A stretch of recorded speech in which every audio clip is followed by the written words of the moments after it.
All right, here we are. It Yes. is us again, Mr. Phil and Mr. Oscar Coupel. What's up? How are we Welcome back today? to Focus on Why is You. my screen squashed?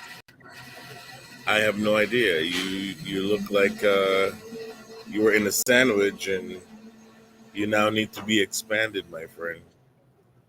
Well, I did that 480. What happens if we go Oh, back to maybe. 720? Oh, there you go. Ta-da! At 480 it squished me. It squished you. Anyway, welcome everyone back to Focus on You with Phil and Oscar. We have a great program here for you today because we have our special friend and guest, the money multiplier herself, the one who can turn your dollar into $10 and your $10 into $100 and your $100 into $200 and you're 200 into $1,000. And do I need to go any further, Oscar? I know my She is the multiplication is all messed up. she is the Bernie Madoff of art. No, that's the wrong guy. Sorry. What you dude? Really? I was doing so good, and you had to say something like that. Oh, I wish but Kim yeah, was we on got this. We'd be like, what's he talking about? we got the we got Miss Kim Digiacamo here, and she's going to talk about illicit debt in a little bit, and telling you a little bit about how much who she is, what she does, and the tools that she has in her toolbox and in her tool shed.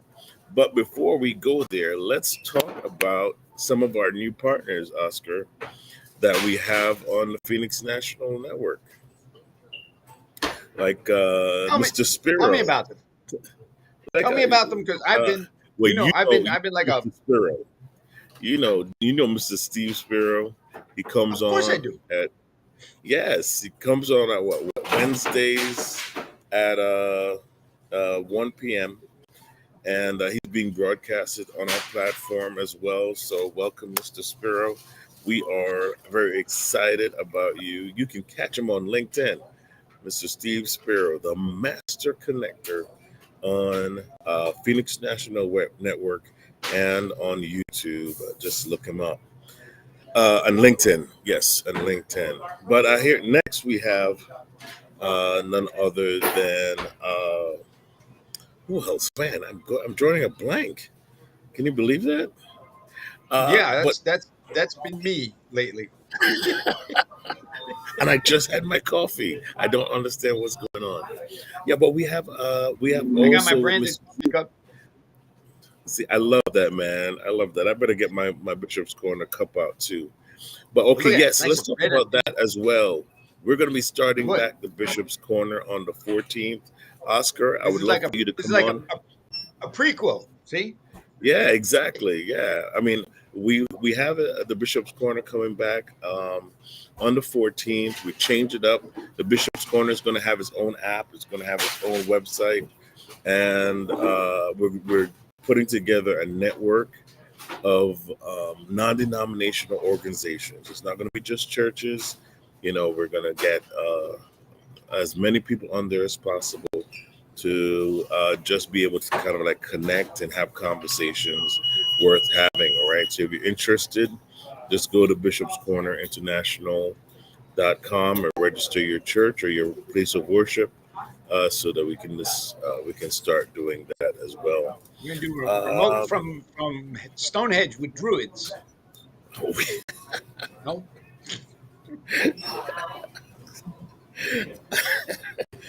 I don't control what comes out of your mouth. That's for sure. Neither So do all right, I. One of the voices in there just hits the mic button and it goes. let let's get our girl on the line. Yes, Mr. Giacomo, welcome to Focus on You again. Oh, it's Phil and Oscar. Good to Hi see you. guys, how are you? Great to be here. Good. Absolutely. All right. Happy. It's been a while. You got your She's not Farrah the Bernie Fawcett here Madoff today. of I do. You like it? What do you think? Yeah, it I'm looks going back to nice. my high school days. I can only imagine. I had the I, total Farrah Fawcett hairdo back in the day for sure. Yep. I That was the I've look, you know. blocked out I blocked my high school days, so it's a blur right now. Well, you know what? Or I I had did. the like big giant hair with the Aquanet like sprayed all over it. Hey, that's my life now. That's what I do. Uh, Mm. okay, we got to stop talking about hair because I have no, Hey, I, some, I have nothing in that conversation. some Yeah, turns I have gray, no some turns comment on loose. that. So, Kimmy, listen, share with the folks who you are and what you do. Okay. More time for us. Okay, so I am, as Phil said, known as the money multiplier. So I help people to achieve financial freedom. That's really what my business is based around. So um, just a little bit about me. I'm a single mom. I have two kids, one in college, one who's graduating, going to graduate school to be a PA. I have two puppies at home that are like kids. So those are like having 5-year olds. I was in corporate America for 25 years, got tired of that whole rat race of not ever making a difference or ever uh, being meaningful about anything that I did or even anybody knowing I was even there. So I decided to go. I got laid off and I decided that I didn't want to do that anymore. I didn't want to be in that environment anymore. So I went into insurance, was completely out of the realm of what I knew. I knew marketing. I didn't know anything about insurance except that I needed to have insurance. So I went into the voluntary market. I worked for Aflac, Colonial, I mean, all those different companies. I went into life insurance. Then we do annuities. And I did a lot of enrolling for health insurance for business owners. And that kind of got shut down because I was doing a lot of work in nursing homes. So that's how KMD Associates and the Money Multiplier was born, because I had to shift gears and go into a different direction to grow my business. And here we are today, doing what I do. And as having to start my life over again due to a divorce, learning about finances and being able to, make my budget stretch. That's how a lot of this business was started. So I've learned a lot over the years, and we've come to this place where we're offering all these services to our clients. So So you're basically teaching people what you learned along the way, and kind of like flattening that learning curve of how you get from point A to point B without pulling your hair out. No hair, pun correct. intended. Correct. Well, maybe Phil can talk to that about that. So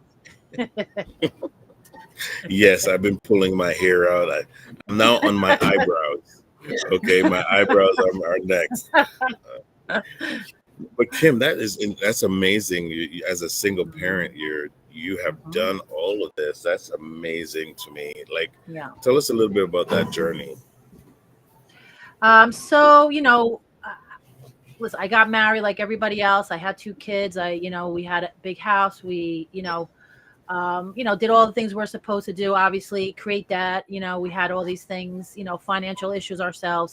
And then, the rug got pulled out from under me, and I, found myself single and raising two kids and having to support myself.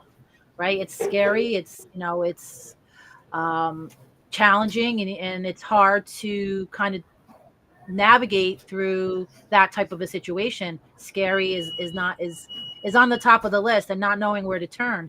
And then also having my own business was like, I didn't have a steady paycheck coming in, so I had to learn how to budget and make do with the money that I was making, right, and put it to the best use I possibly could. So that meant, keeping my expenses down, doing certain things and making different lifestyle changes so that I was able to sustain a lifestyle for me and my kids that we wanted to live and lead, and not change so much from the life we were living. So, I wasn't expecting to be in that situation at this stage of my life and having to start over again at 50 years old, um, and recreating myself.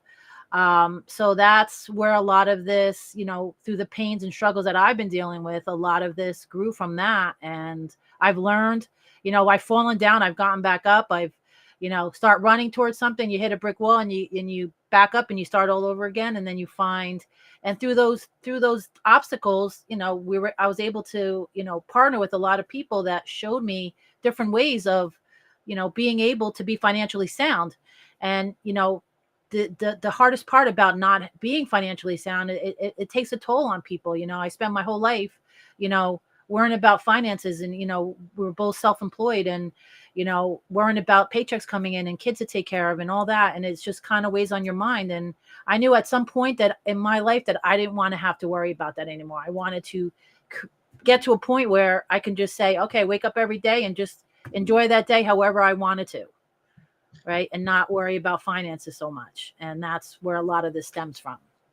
So you're a money multiplier, Mm-hmm. but before, and I've known you for a while, and I use some of your services, because Yep. before you can multiply your money, you Mm-hmm. really should see where the money you're already spending is going, and how much Correct. of that daily is leaving. And somebody said that dollars are like employees.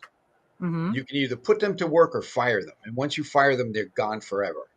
Mm-hmm. So before people start multiplying their money, they need to find out where their money's going, where they can save. Because people say, well, how am I going to multiply my money if, I run out of money before I run out of month?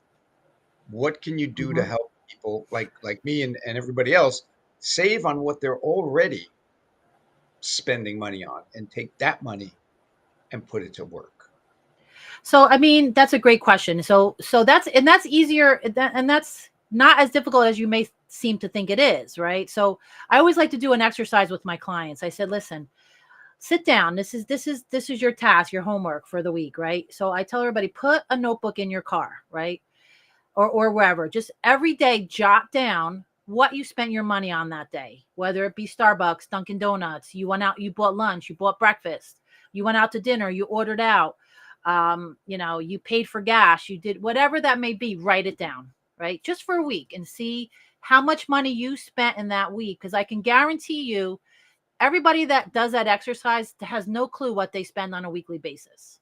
For, you can go out and spend $5 here, $6 here, and it doesn't register that you spent that money, right? And then we take a look at a monthly budget, right? A monthly overall expenses. So you sit down and you make a list of everything that you spend that you have to pay out on a monthly basis: car payments, car insurance, mortgage, rent, utilities, groceries, all that. Write it down, right? And now we take both those things, the weekly numbers of what you're spending, the monthly expenses, and we put it all together and say, okay, now let's take an overall look at this and figure out how we can save money just by looking at our everyday and our monthly bills, right? And being able to do a little cost reduction on that end. And a lot of times, in most cases, when I do that exercise with people, we find anywhere from 200 to 500, sometimes even more, depending on the situation. So let's just say your phone bill, for instance, right? Your phone bill, you're paying $300 a month, right? There's many services out there for wireless bills, right? We went over this with you. We did this exercise with you, Oscar, and Phil as well. I had two phones with AT&T, and I was spending almost $300 a month on two phones. Okay. And that's with paying for the phone and all that, right? So I went to another company which utilized the same streaming service, the same networks, and I was able to cut my bill down to $140 a month from $300. Now that's $150 savings. But because I was with AT&T for 10 years, right? And I was just in that rut of like, okay, well, this is what I do. I like AT&T. I don't want to change, right? Or, I want to keep changing my phone every couple years, and they sucker you in by saying, hey, you can get a new phone. It's time for an upgrade. We'll charge you $35 a month for your phone, and then you can get a brand new phone, right? And everybody does that. And then the phone company is able to lock you in to staying with them until that phone is paid off, right? So I was able to save $150 just by switching to another company and having a different mindset as to, why am I spending $300 when I can spend $150, right? And get the same service, right? Why am I buying a phone? Yeah, sure, I'm paying $35 a month, but that phone is still costing you over $1,000 a month, right? Just because you're paying 35 up front, 35 doesn't mean you're not paying that full amount for the phone, right? So just taking little tiny bills like that. Cable bill, I was using Optimum. I was paying over $100 for my network, my internet, my cable. I don't even use cable anymore. I use streaming. I've saved almost $100 just by switching to streaming from cable, right? And then my internet, I saved another $50 on my internet because I switched to another company that offered $50 a month for internet, and it works the same way, right? So people are in this mindset, well, I like AT&T, I like T-Mobile, I like cable, I like Optimum, I like, Verizon or whatever it may be. But, if you just get out of that comfort zone and change to something which is just as good, it's like, let's put it this way. You go to the supermarket, right? And you buy Wise potato chips. I buy Bowl and Basket. It's cheaper, right? It tastes the same. It just doesn't have the Wise name on it, or, the name brand. You're just paying for the name. Doesn't mean the product's any better. You're just paying for a name, right? So you can save yourself a couple $100 just in those two areas, just by taking a look at it and switching to another carrier, or you negotiating with the company saying, listen, I'm going to go to T-Mobile if you don't lower my internet, right? They'd be happy to keep you, so they're going to lower it. And I'll give you an example. I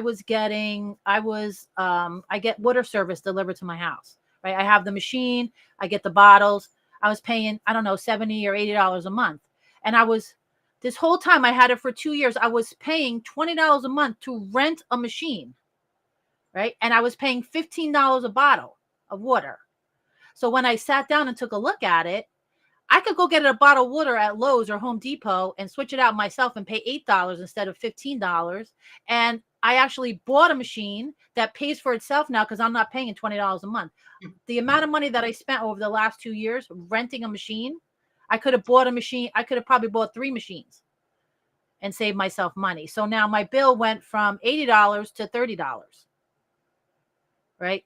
So it's little things like that. And when you have an extra $200, $300 a month, now we can take that money and start multiplying it for you, right? Invest it somewhere, invest it into a life insurance or into, an annuity or whatever, something that's actually working for you instead of it staying as what we call inefficient dollars. Right. You know what's funny that you say that because you can look at the services that you pay for, all of these services, kind of like speed dating. Like, you know what? Mm-hmm. I've had you for a while. I'm gonna try this other one. Right. And then I'm gonna try another one. Then I'm gonna try another one till I find the one that's the right one. And like you said, they think they have you captive, Mm-hmm. and they will charge you whatever until you say, and I want to disconnect it. I mean, I had an alarm system in the house and I switched over to another alarm system, and they're like, oh, wait, you want to disconnect? We can drop $50 a month off of your Mm-hmm. bill. I'm like, well, why didn't you do that 15 years ago? Why are you telling me now that I'm leaving? So Because I'm you like, didn't say anything. right. At that point, I'm like, you know what? Now I'm definitely leaving because you've overcharged me, and you didn't voluntarily say, "Hey, you've been such a good Mm-hmm. customer. We're going to drop your monthly." Mm-hmm. So one thing is, start looking around, Mm-hmm. see what else is out there. Talk to Kim and see what options are. Because some carriers, aren't in Jersey, some aren't in certain places. So Mm-hmm. talk to Kim on that and see which one, and just find out if the carrier you have will give you a discount Yep. for threatening to leave. And they will. 9 times out of 10, they will do that. Like I told you with the water company, I said with the water delivery, I said, why am I paying you $16 a month when I can go get a bottle of water at Lowe's and pay $7? I don't Yeah, need you to I don't need you to deliver it. I don't mind going there and picking it up myself. Who cares, right? You're double that I have to spend, and I can just go get it myself and pay half the. You know what? We're gonna lower that we'll lower that. We'll match that for you. So I've been a loyal customer, like you said, for years, and now that I call and complain, now you're gonna lower my bill. So yeah. and a lot of situations that happens all the time because, like I said, like I told you, people get complacent and they just pay their bills every month because that's what they do, and pay it and pay it and pay it, and they don't take the time to take a look at it, and they're just they're just throwing their money away. Because like you said, once that money's gone, you're not getting it back, right? Right. And we switched from Optimum to Verizon, through your Mm-hmm. service. And Mm-hmm. and I said, I'm switching to Verizon. Wait a minute, we can give you this and we'll upgrade that and then you get this. I'm Mm-hmm. like, no, I'm already leaving. Thanks for not giving me what I Yeah, could have had. So that's exactly right. It's the squeaky wheel that gets the attention, right? yes. So what you're saying is basically if you have to examine your debt and eliminate Mm-hmm. debt in Mm-hmm. order to start building towards wealth, right? Right. So the first step is understand your debt. Understand what you have. You need to take a good hard look at what you're really paying. I mean, credit cards are the most notorious, right? They're the credit card interest rates now are 28, 29, going over 30%, right? And people are constantly using credit cards to sustain their lifestyle, and they get on this hamster wheel of it. It's kind of going in a circle, and you're making payments, but you're never getting anywhere because you're not putting enough towards it, or you just keep adding to it. You're making payments, but you just keep adding to it. So it's just like a wheel you're never going to get off. And just imagine if you have a $10,000 credit card bill and you're 28%. I talk to a lot of my clients. They don't even. I go, well, what percentage you paying? I don't know. What do you mean you don't know? Like, you need to know, right? You need to understand that you realize you're paying 30% on this total. And they're like, oh, really? I didn't know I was paying that much. And a lot of Loan people, sharks don't charge that much. I know, exactly. And then, they got variable rates. So the rates like fluctuating. Some credit cards are variable. Some are, not all are fixed. 1 month it could be 20%. The next month it could be 25% because they could charge you whatever they want, right? So you really need to take a good hard look at what you're actually paying, right? And then you got to figure out, how do I get rid of that, right? So you got to get off that hamster wheel, because once you're on it, it is very difficult unless you understand how it all works. You'll never get off. And I call it the hamster wheel because it just, the hamster just keeps going around in a circle, never gets anywhere. That's exactly what credit cards are. It's it's crazy. Mm-hmm. And I'm looking It's at scary. it's coming to the end of the month. I It's need so to pay my funny credit card. because they used to they accused the mob of being unfair with their rates, but these credit Yeah. card rates are like 25% on the dollar that you borrow, Mm-hmm. right? Mm-hmm. Come on, like that sounds very mafioso to me. Only thing is you don't You have a think? gun at your It's like legalized. It's like legalized mob interactions. That's what activity. Yeah, activity. Yeah, absolutely. exactly. They're legally able to charge you this crazy amount of money. And a lot of times you can call them and say, "Listen, I'm struggling here. Can you lower my interest rate?" A lot of companies say, "Listen, we'll lower your rate as long as you don't charge anything for the next 3 months or 4 months or whatever. We'll lower your interest so you can get caught up and get it paid off." Right? Those are options. There's so many things that you can do that people don't even realize are available to them. Right? That you can go and negotiate. You can negotiate your income. Your taxes from the IRS. Now you can negotiate. Interest penalties. You can there's people just want to get paid, right? They want their money. So if they have to give up a little interest to get their money, it's worth it because they're still making money, but they're going to get the money that they're owed to begin with. If they keep hammering people, they don't get paid. So there's a balance there somewhere, right? And we just have to. I got a question. Mhm. I have a question. The credit card, your credit card. Let's say your whatever, your bill at the end of the month is, let's say, $300. Mhm. Will it? Does this compound daily the amount of interest on credit cards? No. So Because I what? heard Go ahead. that if like, let's say your bill is $300, if you pay 150 at midpoint, like 2 weeks in, and then you pay the other 150 at the end of the month, you're actually saving because you're not being charged interest on 150 for 15 days. whereas you're being charged Correct. interest on that whole 300. So just a Mhm. little tiny, you're going to pay it at the end of the month anyway, and you're going to pay the minimum or whatever it is that you Mhm. want to pay. But by paying it in 2 installments, you actually save some money. Correct. Yep, absolutely, without a doubt. If you, as long as The you, exact you name can of pay that. Oh, Kim, 2 weeks before Kim, the due date. Yeah. Kim. I mean, tell us a little bit about what Oscar just said about paying double your car payments or double, because I've heard of that, and it would cut down the amount of time that you have on the loan as well. But tell us a little bit more about that. Like on a car, you mean like your car payment? Like a loan Yes, from, like your car payment yeah, or okay. your So mortgage if you can do it. yeah, so if you, so there's different strategies here, right?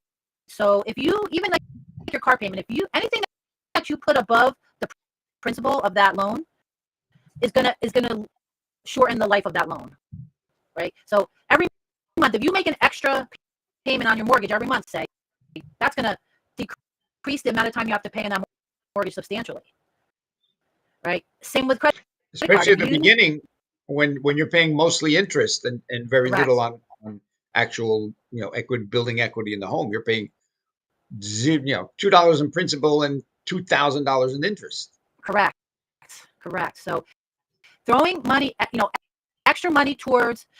So there's two ways that we can look at this, right? Because I look at these things a little differently than maybe other people might look at them, right? So what in my debt elimination strategy that I utilize with my clients, we don't throw extra money towards anything, right? We pay the minimums, we pay the whatever our monthly number is for that particular, the loan, the mortgage, whatever, and we take that money that we would say throw at that loan extra to get it paid off sooner, and invest that money into a life insurance that creates a cash value, right?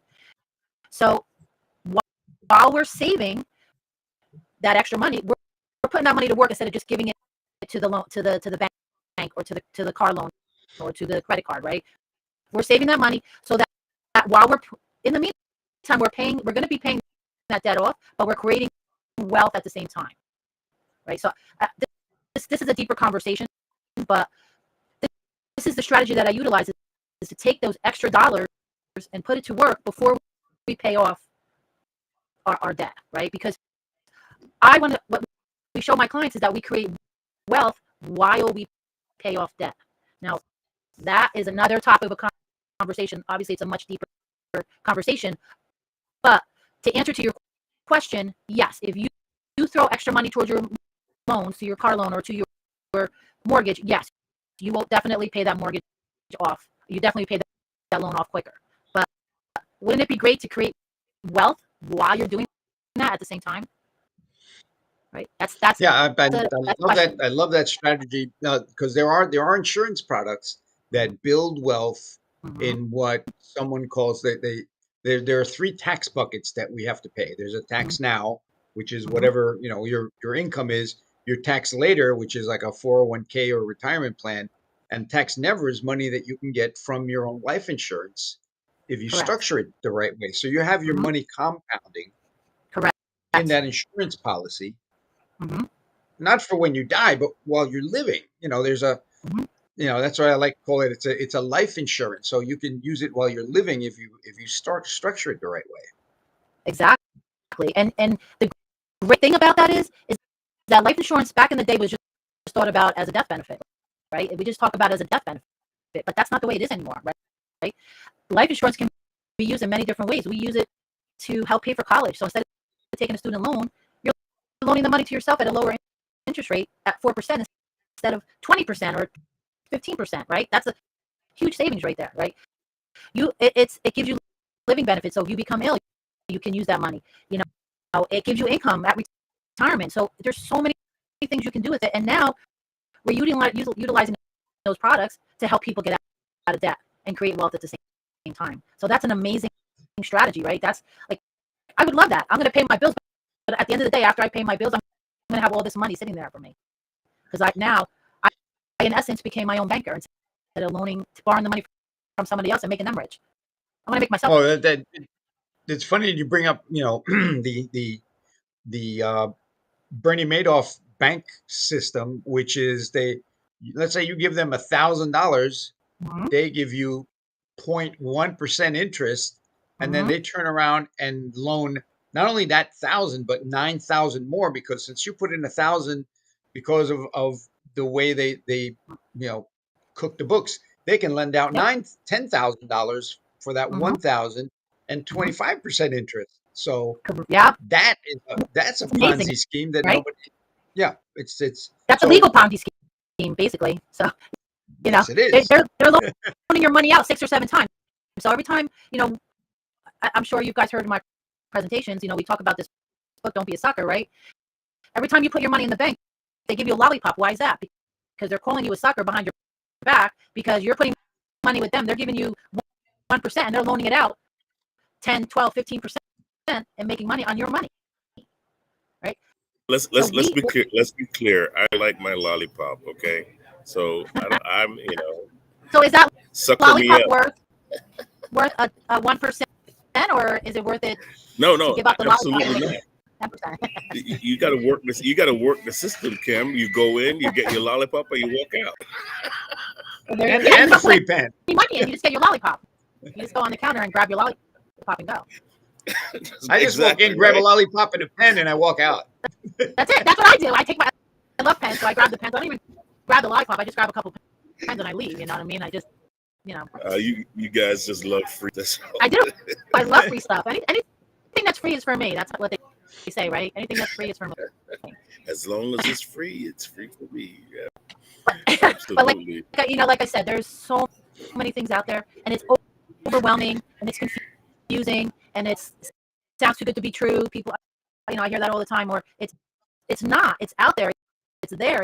You need to take advantage of it, right? There's, You know what? you know, And here's the deal. When people say it sounds too good to be true, that is very sad, because that mhm, means they have not learned the way money works. They have not been in a yep, in a family that is taught how money works. Like, yeah, mhm, and a good comparison is the Rockefeller family mhm, and the Vanderbilt family. Both were super rich at the time, but one family used life insurance to build wealth, and the other family has their kids working on TV because there is no generational wealth built.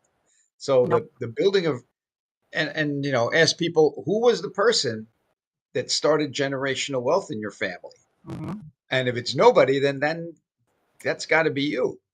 yep, But generational wealth, That's that's so needs true. to start with financial education. And Robert mhm, Kiyosaki Hmm. says we are financially illiterate. We have no mhm, idea. Like you said, we'll go to the bank, we'll deposit our hard-earned money, we get nothing back. mhm. And the little we do get back, we get this statement that we got to pay tax on it at the end of the year. Like, Yeah, wait a minute, exactly.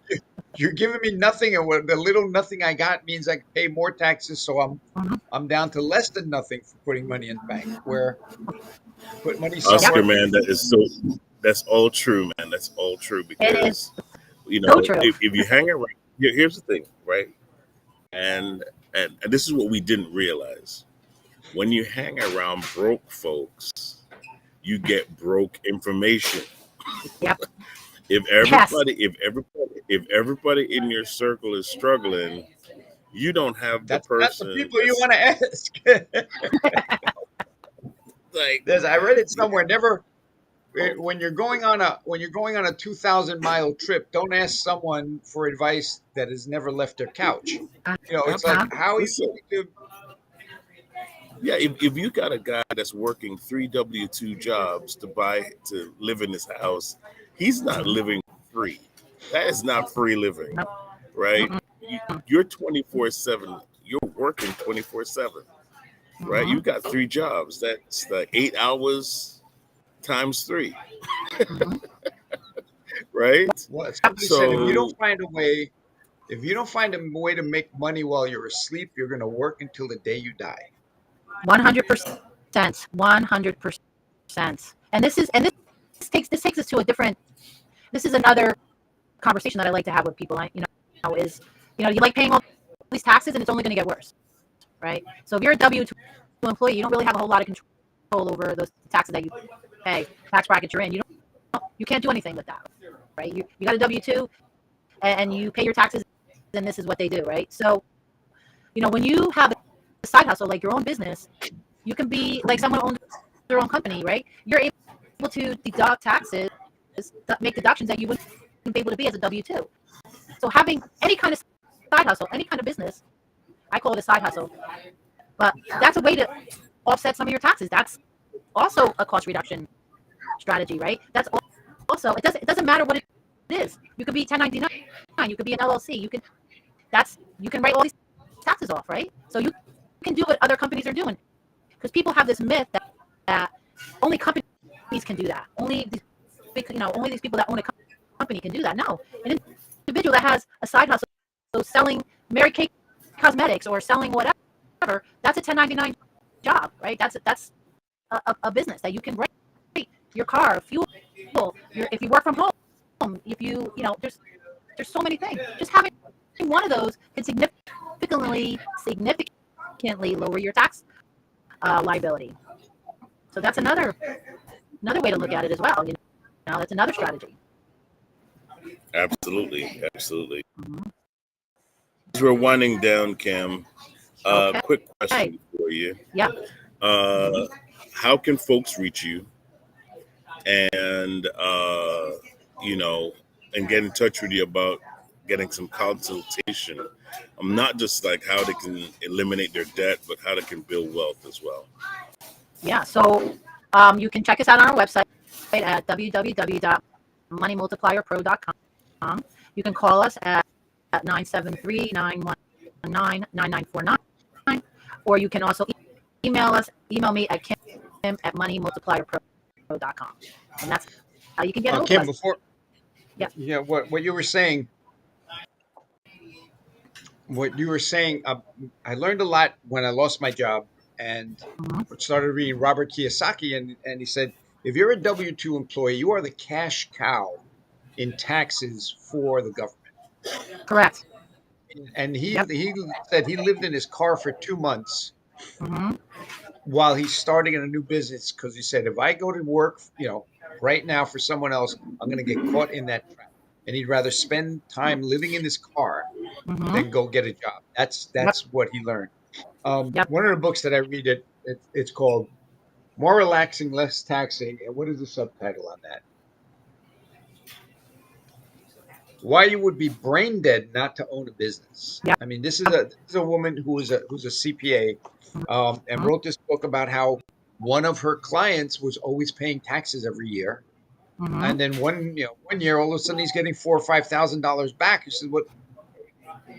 She's looking through his taxes. Says, "What did he do different?" And he's like, "Oh, he started a business, and now he wrote off the new printer, the new laptop, the part of his rent, part of his gas, part of his phone, but."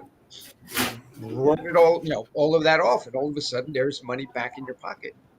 Yep. Exactly. Listen, so there you go. It is. I mean, that would be huge. It is talk about common sense. Common sense. And so, in the midst of that, I'm going to talk about that's what we do here with the Phoenix National Network as well. We show you how you can start a business. We have several options, even between Oscar Capel and Kim Digiacamo. There's several different options on our platform that you can sign up for to learn how to start your own business, how to register, get your EIN. Don't go through some of these sites that are going to just take your money because they're going to add all sorts of stuff that you really don't need. Okay, you need to just get the basics done, get yourself secure in your business, and keep moving.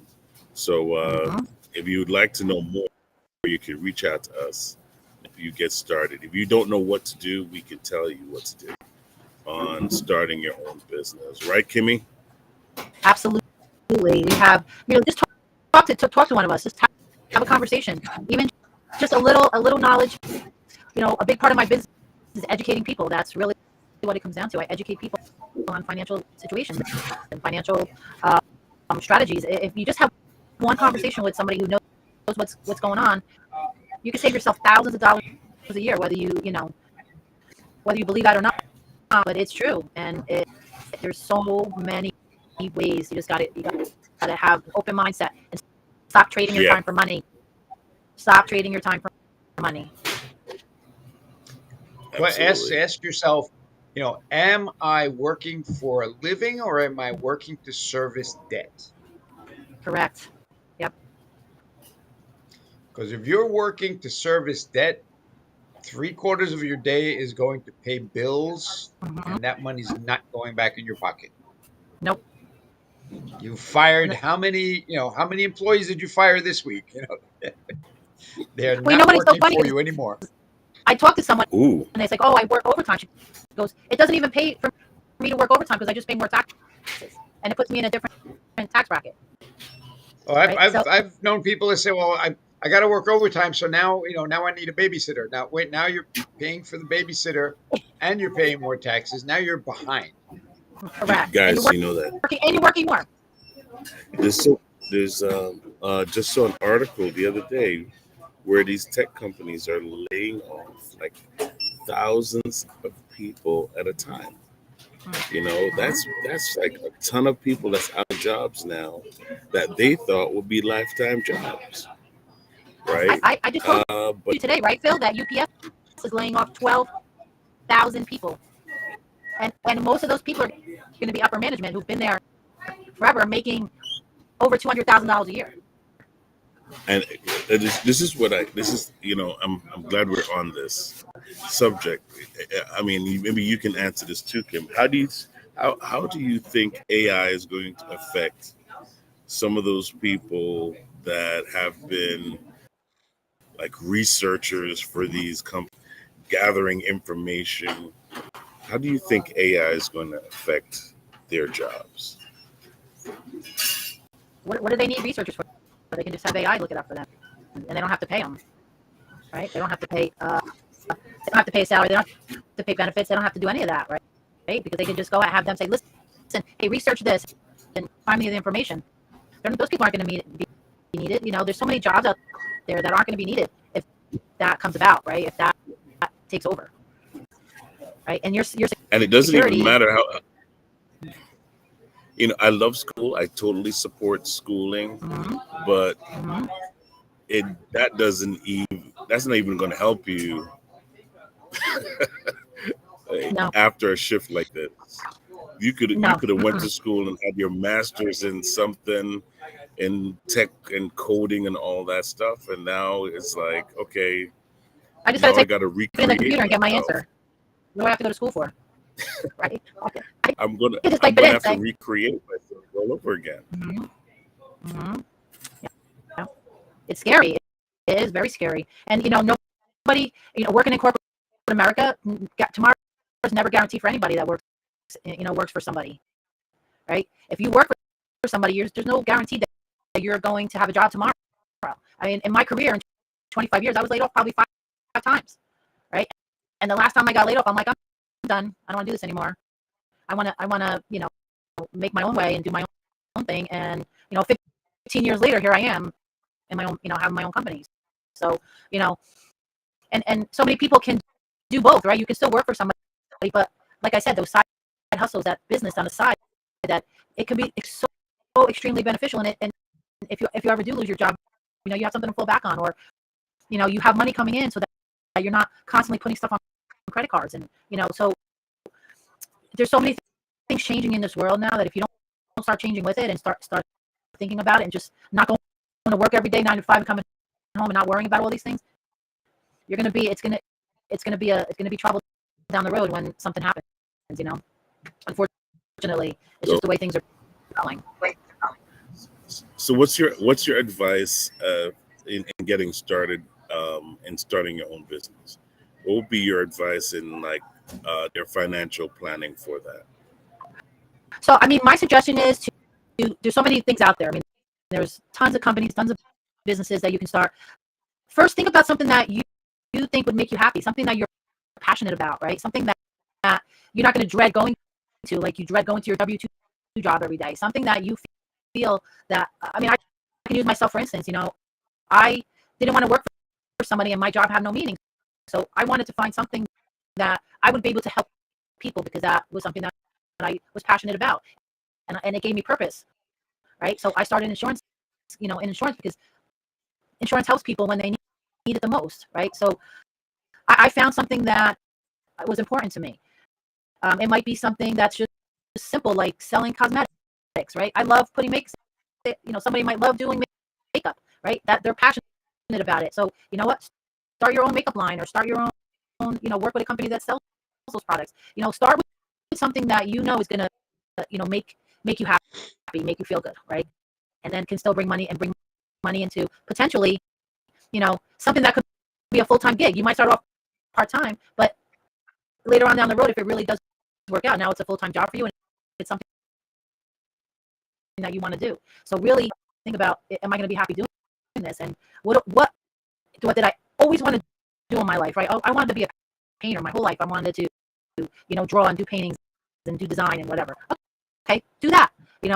Something that is going to be something that you're going to enjoy doing, and you're going to put your effort into it because you like it and you love it, right? I mean, that's the basics. That's the starting point, and then you take it from there and you grow it, and you do things like we're doing, like being a part of PNN Network, right? We're out there putting our podcast out there and advertising, and we're putting our faces out there.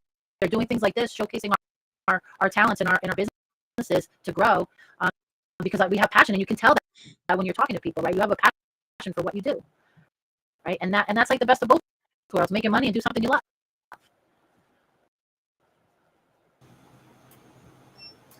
Oscar, so you have any last words, Oscar?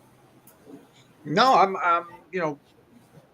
happy we're having this conversation because at my age I've started doing everything right, and I just keep thinking, why didn't I do this when I was 20? Where would I be if at that? So I think our job is to really talk to the young people that have no idea that they're financially illiterate. They're following the footsteps of all the broke people that came before them, and trying to figure out why their life is falling apart. Like, yeah, you just weren't listening to the message. That's a good thing that you brought up, Oscar, because I think that what we're lacking so much is that they're not teaching finance young, like you're young. Teach the basics. Learn how to take care of a checkbook. Learn how to invest or learn how to save. Learn how to they don't really teach that in school, right? That's not like a priority. So having financial education for young people, I mean, it's so important. If you start out early with all the stuff that we kind of were talking about today, and other areas as well, they're setting themselves up for a lifetime of financial stability, right? Financial freedom, because they're educated younger. When you're our age, or we get older, it's so much harder to achieve that because you don't have as much time, right? And you don't have the ability to, have that mindset of, okay, if I did life insurance when I was in my 20s, I'd have all this money built up in there now. But now I didn't figure that out till I was in my 50s. So now I got to work from here. Right? So educating our young people nowadays is key, and they're, I met somebody that actually just does that, teaches kids financial literacy, financial education. And that's a great place to start. Awesome. That and is not to awesome. get into Guys, credit card debt. No credit card debt. we gotta continue this conversation. This is a great conversation. Yeah. Kim, thank you for coming on again. We are running out of time, but please pay attention to some of the things that's being said here on Focus on You with Phil and Oscar. Kim is an awesome financial advisor, and so I would love for everyone to reach out to her, because you never know what she's going to tell you can do to help to build some wealth in your household. So reach out to her. Oscar, any final words? That's You're it. good Go to out, go? find your side hustle and become your own boss. That's it. Love it. Take care, everybody. Have a good one. Bye, guys.